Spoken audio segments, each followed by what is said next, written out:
Kwingineko mtazamaji, mchungaji katika kaunti ya Kiambu ameliweka neno takatifu la kila Jumapili kwenye kiwango kipya baada ya kubadilisha kituo cha matatu kuwa kanisa wazi pamoja na kuwa na kituo cha kuwahubiria waliozama katika dimbwi la uraibu wa pombe. Kila Jumapili mchungaji Godfrey Kagondu anahubiri neno la Mungu akilidondoshea matone ya matumaini kundi la watu ambao wamefanya uamuzi wa kutokomeza unywaji wa pombe na vilevile matumizi ya mihadarati maishani mwao.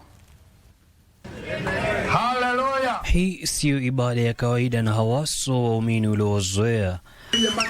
Hao ni wanaume na wanawake wanaoendelea kujinasua kutokana na mtego wa uraibu wa pombe. Mchungaji Godfrey Kagondu ambaye ni mwanzilishi wa kituo hichi cha utoaji shauri na nasaha alifanya uamuzi kwamba badala ya kuwasubiri waumini kuingia kanisani awapelekee neno yeye mwenyewe. To the place of increase. Kila Jumapili kwa kipindi cha miezi 7 iliyopita waumini hawa wanakutana kwenye stendi hii ya matatu ambapo ndipo penye kituo hichi cha kutoa huduma za ushauri na nasaha pamoja na mwongozo wa kiroho, himizo pamoja na msaada wa kimsingi bila kusahau chakula. Swali ni je, ni jambo lipi lililomchochea mchungaji Kagondu kuanzisha mpango huu wa uhisani? Ni hawa wachache vile walivyo, nafsi yangu na roho yangu inawapenda kwa njia ya kipekee.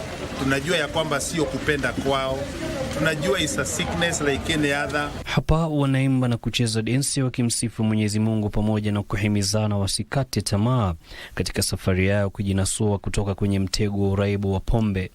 Gharama kubwa inayoambatana na huduma za urekebishaji tabia inafanya mahala hapa mbadala kutokana na gharama nafuu na matokeo yake yanabainika bayana. Sasa kila wakati najaribu kujicontrol sana. Kama leo nimeamua niokoke. Leo nimeombewa na pastor na nikaokoka. Nikaona afadhali nikae na huyo Mungu. Maisha yangu yote nimebaki.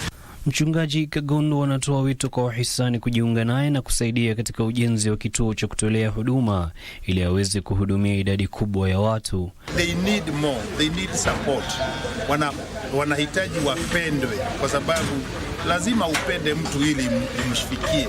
Huku uraibu wa pombe ukiendelea kuathiri maisha ya familia nyingi nchini, kituo hichi kinachotoa huduma za kiroho pamoja na ushauri na nasaha katika kaunti ya Kiambu kinadhihirisha dhahiri kwamba wakati mwingine nafuu ya jambo maishani huanza kwa kuwasaidia wale walio karibu nawe. Yusuf Faro, Darubini.